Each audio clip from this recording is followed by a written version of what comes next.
tinokuchingamidzai kuchechi yeChrist Embassy yepamhepo yatinoita muchishona.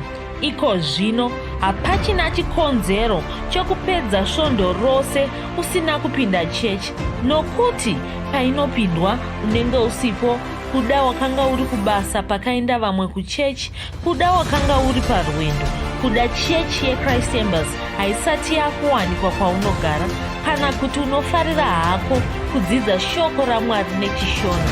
Ino ndiyo yave chechi yako. Chipinda tinamati.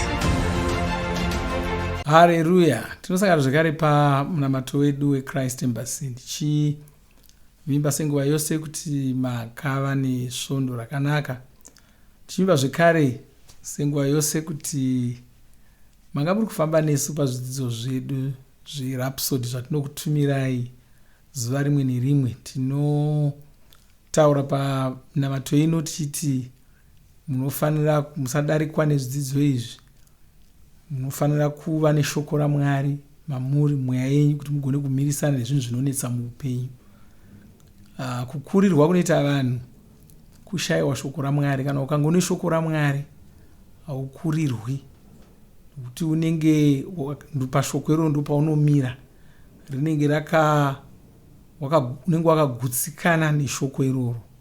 Ndoda kutenda mufudzi Kristu nokugara achitipa shoko iroro. Vatenda nokuda kutipa mukana iwoyo kuti tisangane tichidzidza shoko raMwari saizvozvi. Ndoda kuti tipinde muchidzidzo chedu chanhasi. Kwanzi Mwari vakakushandura rudzi. Haleluya. Chidzidzo ichi chinondikurudzira, chinondisimbisa. Ndinoimba kuti chinokusimbisawo nyangwe iwe uri kwauri. Asi regai tiverenge, tichitarise, tichidzidze. Tovhura netsamba yechipiri kuvaKorinde chitsauko 5 ndima 11. Inoti saka kana munhu hamuna muponesi, yava imwewo mhuka itsva. Zvaakanga ari kare hazvichisipo, zvavapo zvose zvava zvitsva. Haleluya.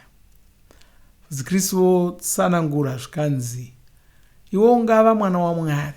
Izvi zvinoreva kuti wakashanduka rudzi. Ndo zvinoreva kuva mwana waMwari. Kuva mwana waMwari zvinoreva wakashanduka rudzi. Wasiyana navanhu venyika ino. Hauchaverengerwi muboka ravanhu venyika ino. Hauchaverengerwi pazvisikwa zvakafanana nevanhu venyika ino. Wakashanduka rudzi. Kwai mutsvene wose anofanira kunzwisisa izvi. Mukristu wose anofanira kunzwisisa izvi.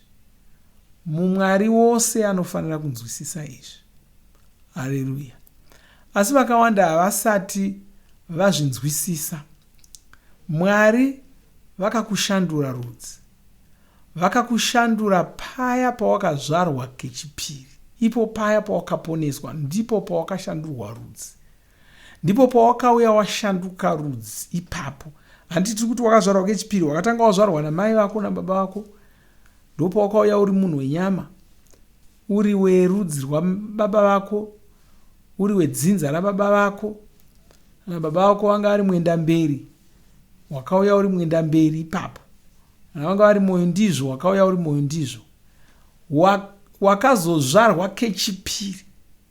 Pawakazvarwa kechipiri, Mwari ndo vakanga vakuzvara, havasi baba vako panyika pano, havasi mai vako panyika pano. Mwari ndo vakanga vakukuzvara. Haleluya. Kureva kuti pawakazvarwa kechipiri hauna kuzouya pano uchingori mwenda mberi. Ndosaka usingafaniri kucharamba uchizviona samwenda mberi. Ndosaka usingafaniri kuramba wakabatirika kumutupo wako nezvidawo zvekare. Wava imwevo mhuka itsva. Haleluya. Kana usingazi mutupo wako chirega tikutsvakire. Haleluya. Wava muMwari.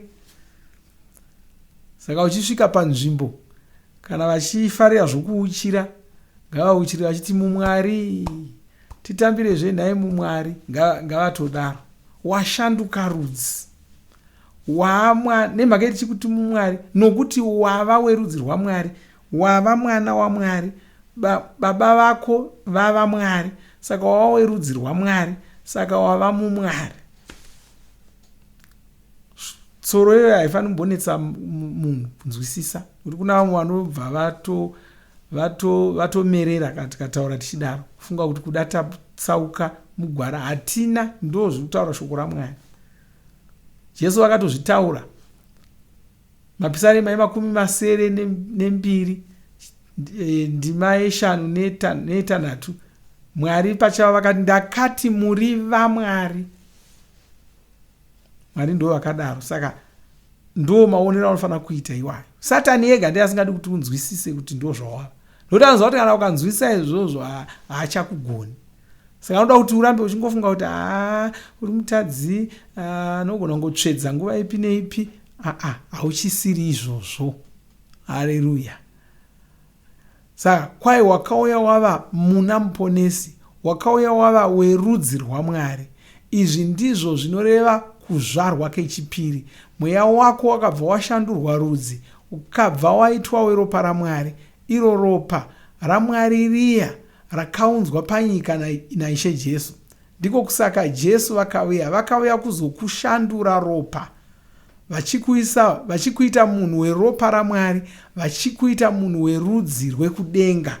Waa munhu werudzi rwekudenga, ndo zvawava izvozvo. Haleluya.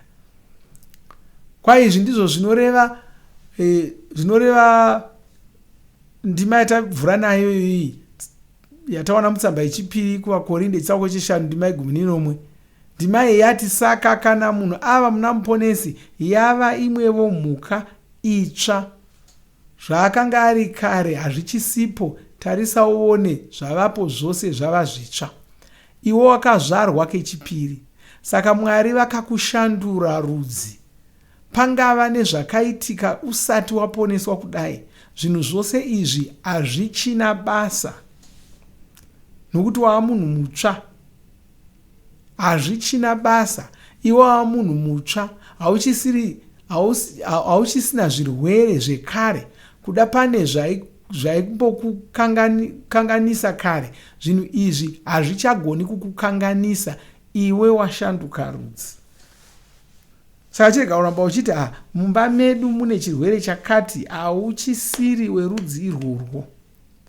Ndosaka wakazvarwa kechipiri, ndosaka waifanira kuzvarwa kechipiri. Wakafanira kuzvarwa kechipiri kuti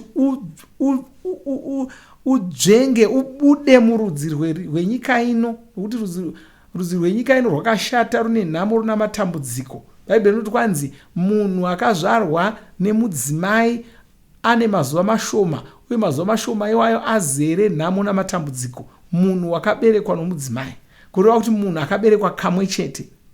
Asi kana munhu wakaberekwa nomudzimai uyu akazozvarwa kechipiri, achizvarwa naMwari, ndima iyoyo haichatomubati, haachaverengerwi kuvanhu vanobatwa nendima iyoyo. Wava mumwari. Haleluya. Wakunzi uyu wakazvarwa naMwari, uyu mwana waMwari. Kuti kuna vamwe vanongotora kandima iyoyo yomuna Jobho 14 ndima yekutanga yokungoti munhu wakazvarwa nomukadzi ane mazuva mashoma okurarama, uye mazuva iwayo akatutirwa nhamo namatambudziko. Haisi ndima yavanhu vose, haisi ndima inobata vanhu vakazvarwa kechipiri, indima inobata vanhu vakazvarwa kamwe chete vasati vazvarwa kechipiri. Indima inobata vanhu vakazvarwa nomukadzi. Ndima iyoyo haina kuti vanhu vana mazuva mashoma okurarama, inoti vanhu vakazvarwa nemukadzi, kureva kuti kune vamwe vasina. Haleluya. Vakambozvarwawo nomukadzi vakazozvarwa kechipiri, saka vanhu ivava vakunzi vanhu vakazvarwa naMwari. Haleluya. Saka washanduka rudzi. Zvinhu zvenyika ino hazvichagoni kukanganisa. Kwa iwe hauna kungoita zvekunatsururwa kana kunatsurudzwa, wakaita zvekusikwa patsva. Wakabva washandurwa rudzi, ukaitwa werudzi rwaMwari. Izvi ndizvo zvatinoona muna vaKorose 3 ndima 10. Iwe wakasikwa patsva, saka wava kutaridzika saMwari, wava kuita zvinhu nenzira yavanozviita ivo. Mwari ngavakudzwe. Haleluya. Ndiko kusaka vaEfeso 4:24 ichiti mupfeke munhu mutsva akasikwa akafanana naMwari, akarurama, aine utsvene hwechokwadi. Ndima iyi ine munhu wairi kutaura nezvake. Munhu uyu mutsva, akasikwa akarurama, achiyera saMwari, ari muna muponesi, zvinhu zvake zvose zvakakwana. Tasiyana navanhu venyika ino. Nzwisisa izvozvo. Taura semunhu akasiyana navanhu venyika ino. Ndichiudza vanhu kuti imwe nzira yokutaura somunhu akashanduka rudzi, kutanga nokurega kutaura sezvinonzi uchiri wezvidawo nemitupo yenyika ino. Chiregera kuramba uchidanwa uchinzi chimbwa. Chiregera. Haleluya. Vamwe havatodika, vamwe vana baba havatodi mukadzi angatorohwa kana akasavadana nechidawo chavo. Unoda kutoti iti hachimbwa makadii. Navamwe ana mai, vana vechikomana vanenge asina nezero rese anenge achingouchirwa achinzi chimbwa. Moyo ndizvo mwenda mberi yekanhiwaro. Uri kututira mweya yetsvina pamwana. Tichaona chimwe dzidzo patichatsanangura zvinhu izvozvo. Uri kututira mweya yetsvina pamwana. Kana zvozomushatira mberiko usazoshamisika. Ndiwo wakazvitanga. Haleluya. Hauzivi kwasvika zvakabva chisiyana nazvo. Zvine vakatanga kazvinhu izvozvo. Hazvina kutangwa naMwari. Zvine vakatanga. Vanhu vacho vanga vasina kuponeswa. Vanga vasina kuponeswa. Vanga vasina kuti vamwe vacho vanga vasina kuti chikiti zvauri kufunga. Vamwe vacho vaitwa matsotsi. Haleluya. Ndosaka zvimwe zvidawo zvacho zvichitori zvinyadzi. Haleluya. Saka usangomanyira zvese uchiti tsika dzei. Isusu tava netsika dzva. Pamunopinda muzvidzidzo zvekuvamba munodzidza izvozvo. Tava netsika tsva. Tine tsika dzedu sevaMwari. Chirega kungoramba wakabatirira kutsika dzako dzechishona. Chirega kuramba wakabatirira kutsika dzako dzechivanhu. Hauchisiri munhu waMwari. Haleluya. Haleluya. Saka zvione saizvozvo. Zvinzwisise saizvozvo. Kwai pane zvinhu zvinofanira kunge zviri mauri. Zvinhu zvose izvi zvinotova mauri. Hapana chisimo. Pane zvinhu zvisingafaniri kunge zviri mauri. Hapana chimwe chazvo chiri mauri. Wakatoshanduka. Ndiko kusaka ati zvinhu zvose zvava zvitsva. Iwe wakazvarwa kechipiri. Saka zvinhu zvako zvose zvava zvitsva. Ndiko kusaka uchifanira kuziva chokwadi. Unofanirawo kugamuchira chokwadi ichi. Ndiko kuti chigone kushanda muupenyu hwako. Izvi ndizvo zvatinoziviswa muna Firimoni yokutanga ndima 3. Ndima iyi inoti, iwe wava muna muponesi Jesu. Mukati mako mava nezvinhu zvakanaka. Saka ndinonamata kuti ugamuchire zvinhu izvi nekuzvikoshesa. Ndiko kuti mashoko aunozotaura agone kushanda zvine simba. Iwo mashoko aunotaura semunhu anovimba naMwari uye anowirirana neshoko ravo. Haleluya. Kwai pane zvinotori mauri. Gamuchira zvinhu izvo zvakaiswa naMwari mauri.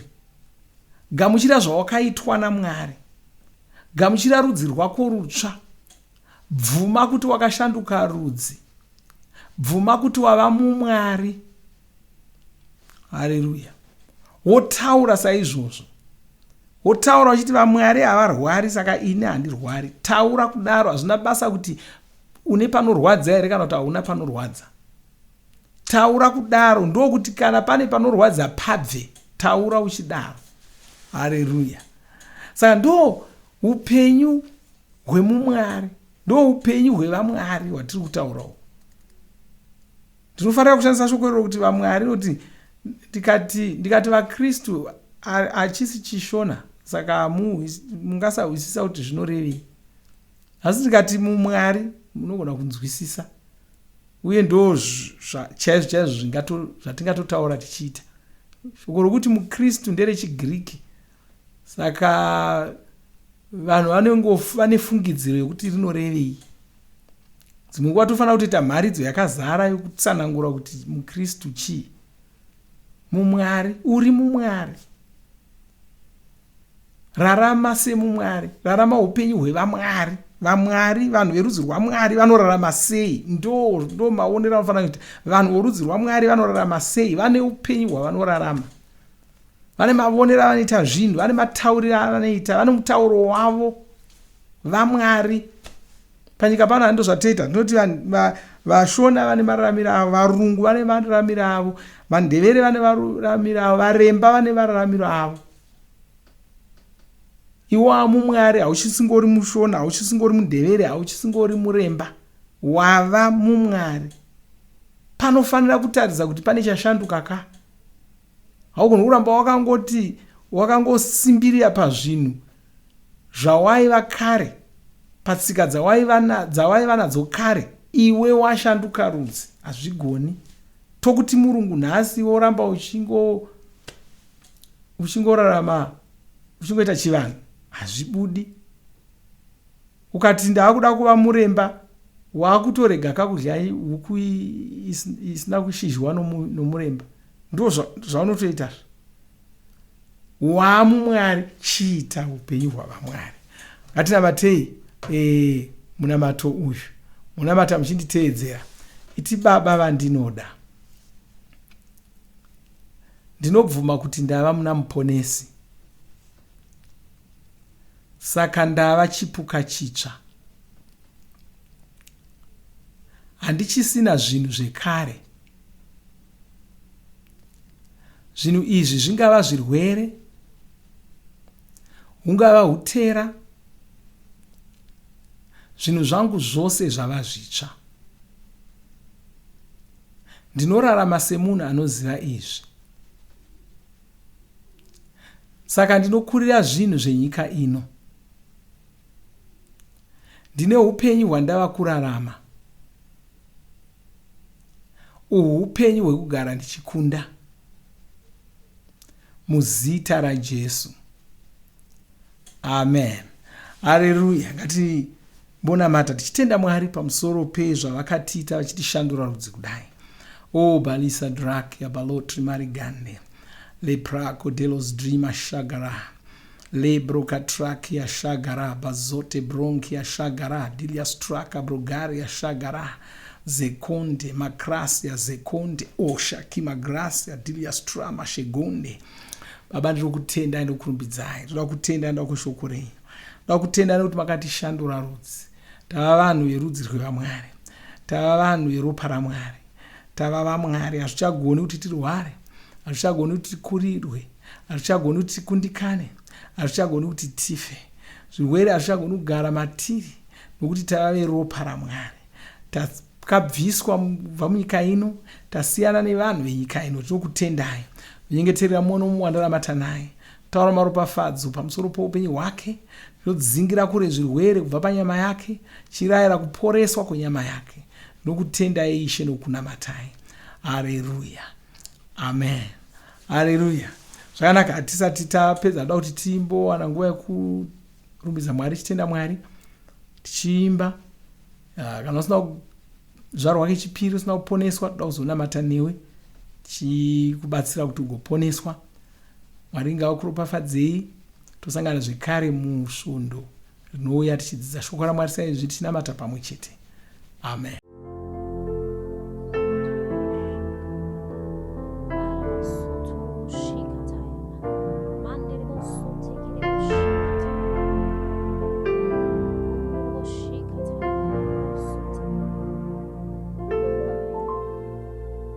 Dimi makandipa Rio kutindimbe Kutindi korombidze makandipa izwi Dimi makandisonongora Kutindi korombidze inerio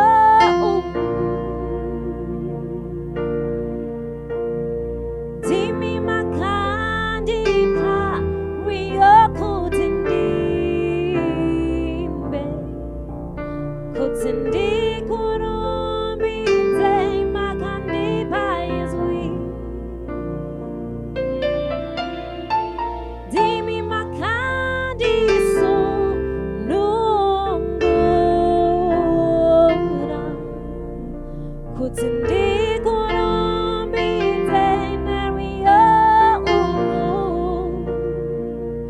muchatonga Ishe nekusingaperi Mwari ndimi munotonga muchatonga Ishe nekusingaperi Mwari ndimi munotonga muchatonga Ishe nekusingaperi Mwari ndimi munotonga muri kuru mune tsitsi makanaka muri kuru mune tsitsi makanaka muri kuru mune tsitsi makanaka muri kuru mune tsitsi makanaka muchatonga narini muchatonga narini muchatonga narini Ishe muchatonga narini muchatonga narini muchatonga narini Ishe muchatonga narini muchatonga narini muchatonga narini Ishe uri kuru mune tsitsi makanaka uri kuru mune tsitsi makanaka masotoshika mani otoshaka bari Tinovimba makomborerwa nemunamato wesvondo rino. Kana manga musati mazvarwa patsva, namatai mumashure mangu, muchidudza, muchirevesa, taurai muchiti, Mwari vari kudenga, ndinouya kwamuri, ndinokoka Jesu, kuti vapinde mumwoyo mangu. Ndinokumbira kuti Jesu vatonge upenyu hwangu. Ndinopupura kuti Jesu ndivo vavaishe wangu. Saka ndinogamuchira upenyu usingaperi mumweya mangu. Ndazvarwa patsva, ndava chisikwa chitsva. Ndinokutendai. Amen. Makorokoto mazvarwa patsva, tinokugamuchirai muchechi yeChrist Embassy. Titumirei zita renyu nekwamunogara. Munogona kutumira iri SMS kana WhatsApp pa 0772 215 kana kutuma tsamba pa shona@gmail.com. Muchida kupa mpiro yenyu neEcocash, rovai namba *151*2*5*58225 motevera zvinenge zviri kutaurwa neEcocash ipapo. Kana muine nhare dzemazuva ano, munogona kushandisa KingsPay kupa mpiro yenyu. Shandisai kodhi inoti TNIOG nemavara makuru. Tinoda kukuzivisai zvinotevera. Tinokurudzira kuti musadarikwe nezvidzidzo zveRhapsody. Zvidzidzei kuti shoko riwande mamuri, mugone kumirisana nezvinhu zvinonetsa muupenyu. Tinodavo kuzivisa vane nhare dzeEconet kuti *205# vava kugona kuwana Rhapsody panhare dzenyu kunyangwe musina WhatsApp. Rovai nhare idzi muwane Rhapsody panhare dzenyu zuva rimwe nerimwe. Munorova *205#, mosarudza daily devotional, subscribe, shona Rhapsody muchishona. Munamato uno munoubata paWhatsApp, paradio, paYouTube panoti Shona Online Church, www.ce-shonachurch.org nepa vcc.rhapsodyofrealities.org. Tinokumbira mutizivise kana muri kutibata pane imwe yenzvimbo idzi. Kana pari paintaneti munogona kunyoresa muchitipa zita renyu. Kana pari paWhatsApp tinyorerei tigopota tichikutumirai zvimwe zvidzidzo, kana kutitumira SMS pa 0772 166 928. Ivai nesvondo rakanaka.